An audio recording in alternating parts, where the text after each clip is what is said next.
चलिए आज के सवाल में हम लोग देखने जा रहे हैं कि कूलम के नियम को सदिश के रूप में व्यक्त करें। जैसे हम लोग कूलम के नियम पढ़े हैं कि F equal to 1/4πε0 Q1 × Q2 बटे r²। बस इसी रूप को दिखाना है सदिश रूप में। तो चलिए सदिश तो हम लोग 11वीं क्लास से पढ़ते आ रहे हैं, तो बस इसी रूप में आज हम लोग सवाल को देखते हैं, कूलम के नियम को। तो चलिए आते हैं सवाल में। देखिए सवाल किए जाए तो पूछा जाएगा कि express Coulomb's law in vector form, coulomb के नियम को सदिश रूप में व्यक्त करें। तो चलिए कूलम नियम में सबसे पहले हम लोग क्या देखे थे कि कूलम नियम में हमेशा दो गो चार्ज को लेके देखे थे जो स्थिर अवस्था में रहता है। बस उसी प्रकार देखते हैं। जैसे मान के चलिए दो गो बिंदु आवश्यक, एक लेंगे हम लोग Q1 और एक लेंगे Q2। ये पॉइंट को A लेते हैं, ये पॉइंट को B लेते हैं। दोनों के बीच की दूरी को हम लोग कुछ मान के चलेंगे, क्या लेंगे, स्मॉल r।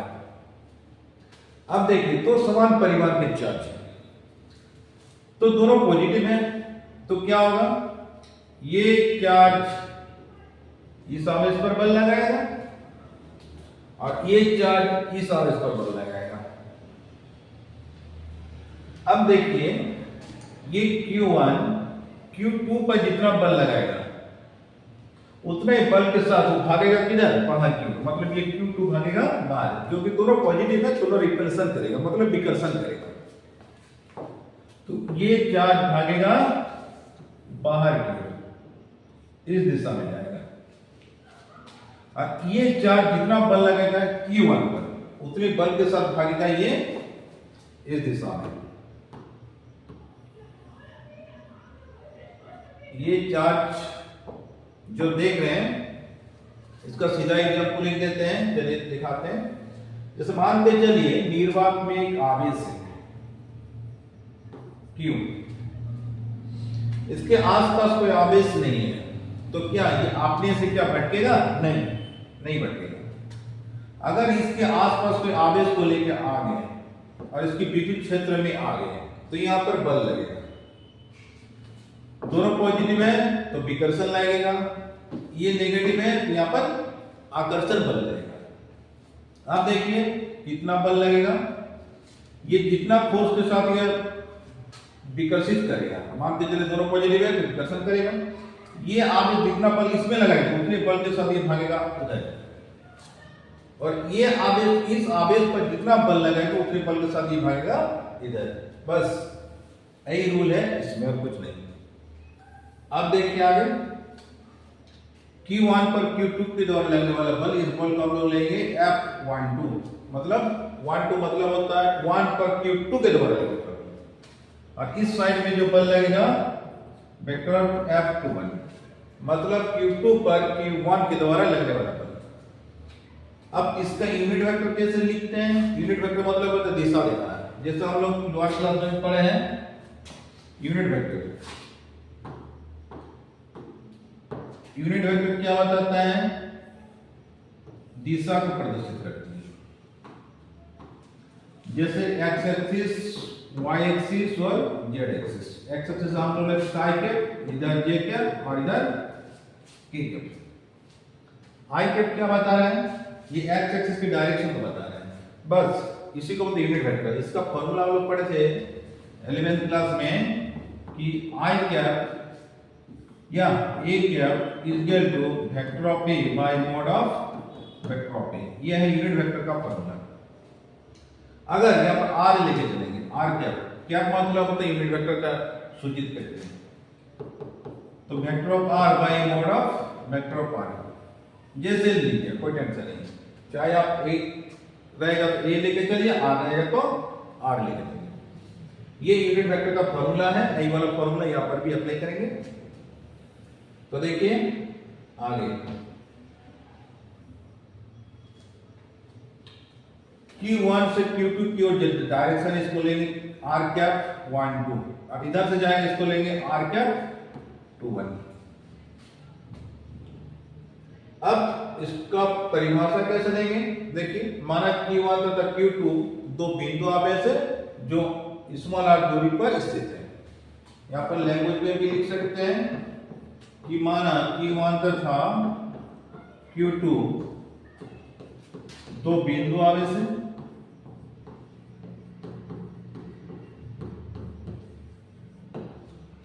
जो परस्पर स्मॉल r दूरी पर स्थित है।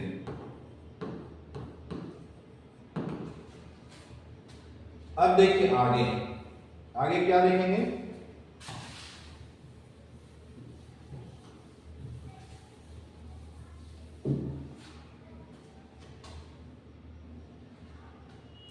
सबसे पहले देखेंगे कि Q1 पर Q2 के द्वारा लगने वाला कूलम्ब बल। आवेश Q1 पर Q2 के द्वारा लगने वाला कूलम्ब बल, लगने वाला कूलम्ब बल क्या होगा? देखिए तो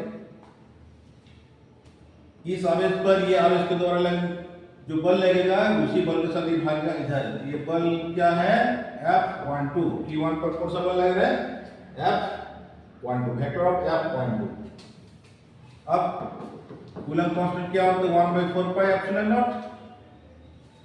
अब दोनों आवेश है Q1 इंटू Q2 बटे दूरी हम लोग क्या लिए? r²। अब देखिए यहाँ पर वेक्टर है तो इधर यूनिट वेक्टर दिखाना जरूरी है, नहीं तो ये बिल्कुल गलत माना जाएगा। इसलिए आप इस साइड में वेक्टर है तो इस साइड में यूनिट वेक्टर देखेंगे। यूनिट वेक्टर देखिए इसकी डायरेक्शन इधर जा रहा है, मतलब b से a की ओर। यहाँ पर यूनिट वेक्टर क्या होगा? r⁻²1। यहाँ पर लिख देंगे जहां r⁻²1 इकाई सदिश है, इकाई सदिश है जो BA के और उद्देश्य है, BA के और उद्देश्य है। ये डायरेक्शन B से A की ओर बढ़ रहा है। इसको हम लोग समीकरण 1 कर देंगे। फिर इसी प्रकार अब आवेश Q2 पर Q1 के द्वारा लगने वाला कूलम्ब बल, आप क्या लिखेंगे? आवेश Q2 पर Q1 के द्वारा लगने वाला कूलम्ब बल, लगने वाला कूलम्ब बल। अब क्या होगा? देखिए इसको उल्टा कर दीजिए। F21 Q2 पर Q1 के द्वारा लगने वाला बल क्या हो जाएगा? F21 बराबर 1/4 pi epsilon not Q1 into Q2 बटे r²। बस इसी का उल्टा जा रहा है। अब ये बल Q1 से Q2 की ओर जा रहा है तो इधर यूनिट वेक्टर क्या हो जाएगा? r⁻12।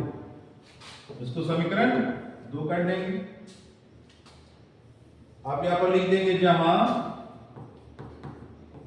r⁻12 इकाई सदिश है, इकाई सदिश है। इकाई सदिश का काम क्या है? डायरेक्शन को बताना है बस। अब देखिए दो समान परिमाण के चार्ज है, आवेश है, तो दोनों के मन जो बल लगेगा दोनों समान परिमाण के बल लग रहे हैं लेकिन डायरेक्शन अलग हो रहा है। यहां पर यूनिट वेक्टर देखिए, यूनिट वेक्टर क्या बता रहा है? Unit vector r⁻²1 is equal to r⁻12 दोनों बराबर है, दो समान परिमाण के बल लग रहे हैं, लेकिन यहां पर माइनस होगा। माइनस क्यों होगा? जो कि यहां पर डायरेक्शन अलग है, एक जा रहा पूरब की ओर, एक जा रहा पश्चिम की ओर। तो यहाँ पर डायरेक्शन अलग होने के कारण यहाँ पर क्या हो जाएगा? माइनस। तो समीकरण 1 और 2 से क्या सीखने को मिला? देखिए समीकरण 1 तथा समीकरण 2 से, समीकरण 1 तथा समीकरण 2 से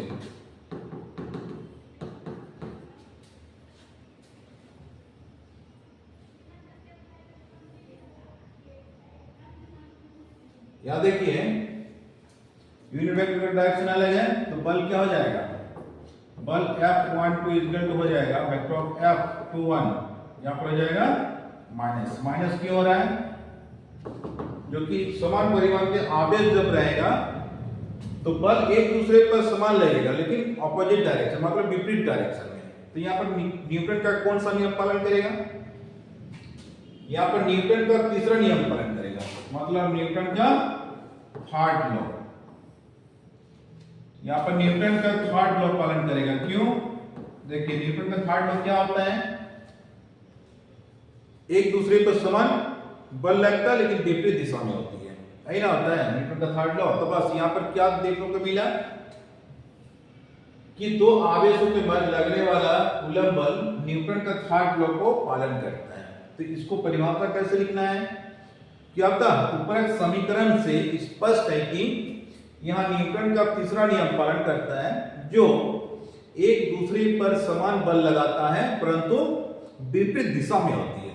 बस इसलिए कभी कभी ऑब्जेक्टिव में पूछ देता है कि दो आवेशों के मध्य लगने वाला कूलम बल न्यूटन की कौन सा नियम को पालन करता है। तो यहाँ प्रॉपर रहेगा first law, second law, third law, none of this, या चौथा लॉ, फोर्थ लॉ, लेकिन यहाँ पर कौन सा लॉ पालन करेगा? करेगा थर्ड लॉ।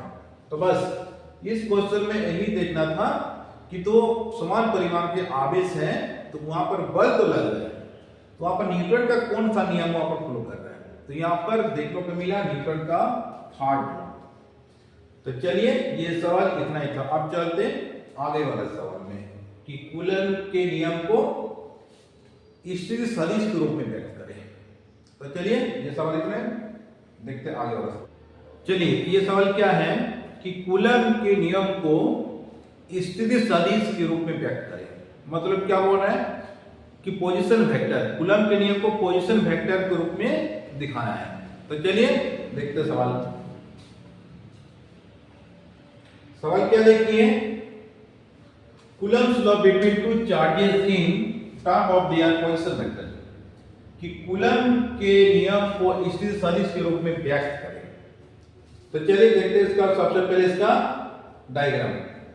पोजीशन वेक्टर हम लोग 11th क्लास में पढ़े हैं। पोजीशन वेक्टर एक्चुअली है क्या कि वो ऑरिजिन पॉइंट से पोजीशन को बताता है, किसी वस्तु की स्थिति को बताता है। जैसे मान के चलिए ये y एक्सिस और ये x एक्सिस, इस जगह पर कोई वस्तु को रखा गया है एनी पॉइंट की, तो ऑरिजिन पॉइंट से किस पोजीशन में है?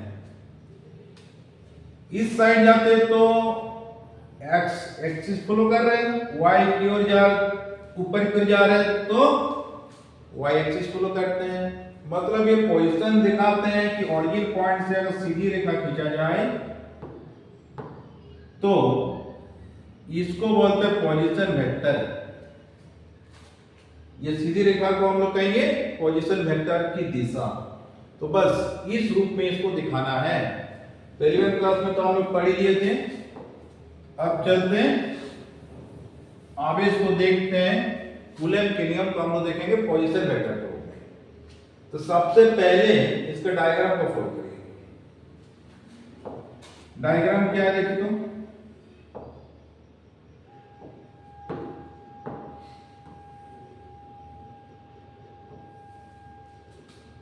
एक्स वाई जेड लीजिए पहले। ये एक्स एक्सिस, ये वाई एक्सिस और ये जेड एक्सिस, ये ऑरिजिन पॉइंट है। मान के चलिए यहां पर दो बिंदु आवेश है, ये Q1 और ये Q2। तो ऑरिजिन पॉइंट से इसकी स्थिति सदिश क्या होगा? देखिए ऑरिजिन पॉइंट से ये हो जाएगा इसकी पोजीशन वेक्टर और ये हो जाएगा इसका पोजीशन वेक्टर। इसकी डायरेक्शन इस दिशा में जा रहा है, इसकी डायरेक्शन इस दिशा में जा रहा है। अब क्या करेंगे, ये Q1 और Q2 दोनों आवेश को मिला देंगे जो कि सीधा दूरी हमको चाहिए। अब इसको नामकरण कर देंगे, ये आवेश को Q1 और इसको Q2। ये बिंदु लेंगे तो A बिंदु, ये पॉइंट लेंगे तो B बिंदु। अब दोनों के जो बीच की दूरी है, जब इस साइड से लेंगे तो ये वाला दूरी को लेंगे वेक्टर ऑफ r12 और नीचे से जब दूरी लेंगे तो हम लेंगे वेक्टर ऑफ 2 1। अब इसका पोजीशन वेक्टर को लेंगे वेक्टर ऑफ r1, इसका लेंगे वेक्टर ऑफ r2। अब देखा ना यूनिट वेक्टर जो अभी पिछले टॉपिक में पढ़े, जब q1 बल लगाएगा q2 पर तो इसका यूनिट वेक्टर हो जाएगा r कैप 1 2। जब q2 बल लगाएगा q1 पर तो इसका पोजीशन वेक्टर हो जाएगा r कैप 2 1, r कैप 2 1। अब क्या होगा, q1 जितना बल लगाएगा q1 पर, q2 जितना बल लगाएगा q1 पर, उतने बल के साथ ये भागेगा ऊपर की ओर, ये भागेगा ऊपर की ओर। इस फोर्स को हम लोग क्या लेंगे, वेक्टर ऑफ F1 2, और नीचे साइड जो जाएगा इस फोर्स को हम लोग क्या लेंगे, vector of F21, vector of F21। ऊपर साइड किया उसको लिए हम लोग वेक्टर ऑफ F12, और नीचे साइड जो है उसको लेंगे हम लोग वेक्टर ऑफ F21। बस ये है ये इसका डायग्राम। अब इसका पोजीशन वेक्टर के रूप में इसको दिखाना है। इसका लैंग्वेज क्या लिखना है, देखिए लैंग्वेज लिखेंगे, माना Q1 तथा Q2 दो बिंदु आवेश है, दो बिंदु आवेश है जो परस्पर मुक्त आकाश में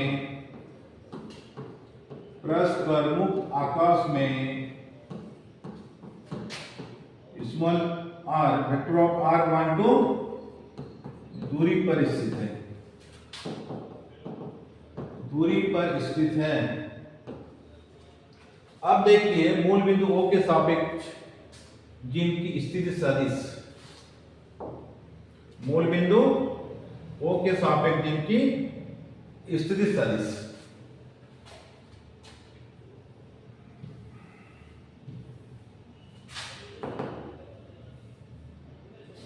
यहां पर लिखेंगे मूल बिंदु O के सापेक्ष जिनकी स्थिति सदिश वेक्टर ऑफ r1 तथा स्थिति सदिश क्रमशः लिख सकते हैं, क्रमशः वेक्टर ऑफ r1 तथा वेक्टर ऑफ r2 है। बस इतना ही लैंग्वेज लिखना, ज्यादा नहीं। अब देखिए आगे, अब इसका आ जाएंगे सदिश योग का त्रिभुज नियम से। सदिश योग का त्रिभुज नियम से क्या करेंगे, सबसे पहले लैंग्वेज देख लीजिए पर, माना Q1 तथा Q2 दो बिंदु आवेश हैं जो परस्पर मुक्त आकाश में वेक्टर ऑफ r12 दूरी पर स्थित है। मूल बिंदु O के सापेक्ष जिनकी स्थिति सदिश क्रमशः वेक्टर ऑफ r1 तथा वेक्टर ऑफ r2 है। अब देखिए आगे, इसका जब सदिश योग का त्रिभुज नियम लेंगे तो क्या लेंगे, देखिए सबसे पहले सदिश योग का त्रिभुज नियम से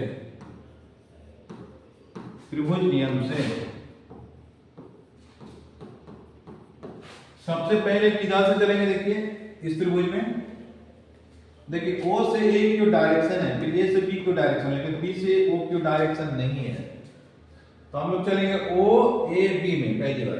अब सेकंड स्टेप क्या करेंगे, O B A में चलेंगे।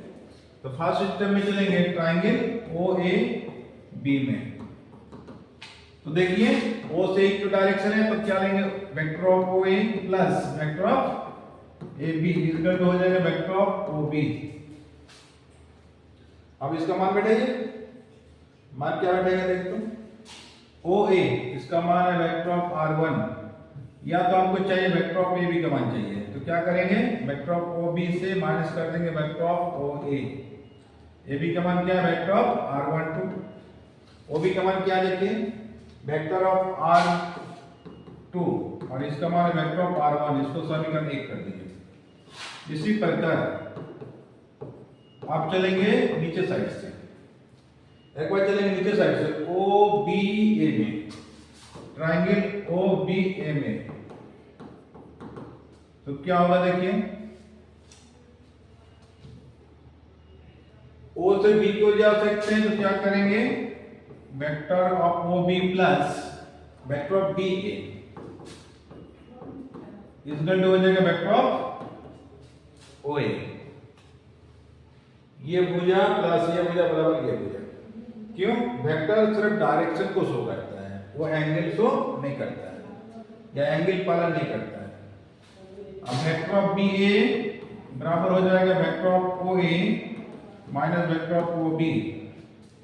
बी ए का मान बैठाइए, vector of R21 equal to ये हो जाएगा vector of R1 minus vector of R2। इसको समीकरण कर देंगे 2। अब देखिए आगे, इतना तो हो गया। अब चलते हैं आगे, Q1 पर Q2 के द्वारा लगने वाला कुल बल क्या होगा देखिए, लिखेंगे आवेश Q1 पर Q2 के द्वारा लगने वाला कूलम्ब बल, लगने वाला कूलम्ब बल क्या होगा देखिए, कूलम्ब बल पुट करेंगे वेक्टर ऑफ F12। क्यों? देखिए डायग्राम में आ जाइए, Q1 पर Q2 के द्वारा लगने वाला कूलम्ब बल, ये जितना बल लगेगा इधर वो भागेगा इधर, तो ये क्या है, वेक्टर ऑफ F12। तो वेक्टर ऑफ F12 इसको क्या लिख सकते हैं देखिए, तो यहां पे लिखेंगे 1/4 पाई एप्सिलॉन नॉट। ये नहीं भी लिखेंगे तो सीधा सीधा हम लोग लिख सकते हैं K कूलम्ब के, Q1 into Q2 बटे दूरी का स्क्वायर, B से A क्यों जा रहा है तो इसका दूरी क्या है, वेक्टर ऑफ 21 का होल स्क्वायर। अब इधर वेक्टर तो इधर यूनिट वेक्टर दिखाइए, यूनिट वेक्टर क्या है, r कैप 21।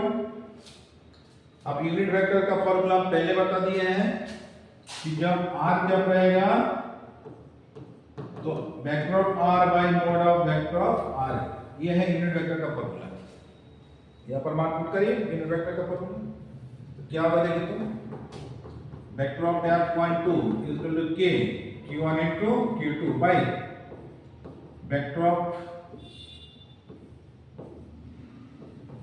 21 का होल स्क्वायर। यहां पर हो जाएगा vector of R21 by mod of vector of R21। आपके पास 2 है 1 है, कुल मिलाकर 3 हो जाएगा। 3 होगा तो क्या होगा देखिए, वेक्टर ऑफ F12 बराबर K Q1 into Q2 bye mod of R21 का power 3 into vector of R21। अब इसका मान पुट कर दीजिए समीकरण कहां से, समीकरण 2 से। अब समीकरण 2 से इसको पुट करेंगे तो क्या आएगा, वेक्टर ऑफ F12 बराबर K Q1 into Q2 बाय क्या है, vector of R1 minus vector of R2 का whole cube into vector of R1 minus vector of R2। बस ये फर्स्ट स्टेप क्लियर, इसको समीकरण कर देंगे 30। इसी प्रकार इसको उल्टा कर देंगे तब इसका मान क्या हो जाएगा, देखिए इसी प्रकार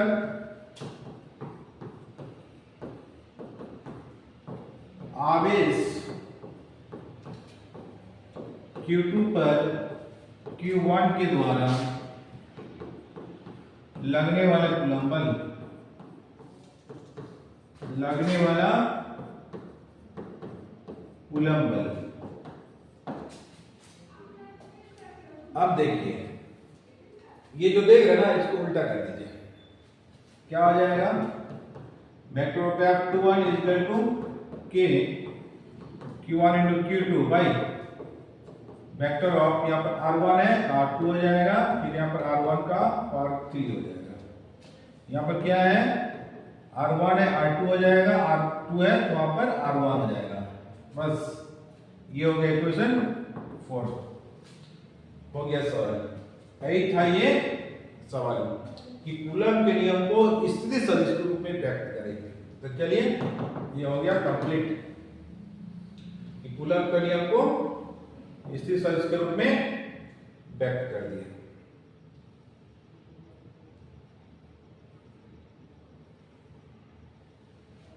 तो चलिए आज के क्लास इतना ही, ये सब कंप्लीट हो गया। अब मिलते नेक्स्ट वीडियो में। और जिस स्टूडेंट्स को नोट्स चाहिए हमारे टेलीग्राम चैनल में जाइए और वहां से डाउनलोड कर लीजिए। हमारे टेलीग्राम चैनल का नाम है physics classes Dumka, physics classes Dumka, ये हमारा टेलीग्राम चैनल का नाम है। यहाँ पर 11th class 12th class Hindi medium और प्लस इंग्लिश मीडियम सब नोट्स डाला हुआ है, डाउनलोड करके आराम से पढ़ाई कर सकते हैं। तो चलिए मिलते हैं नेक्स्ट वीडियो में।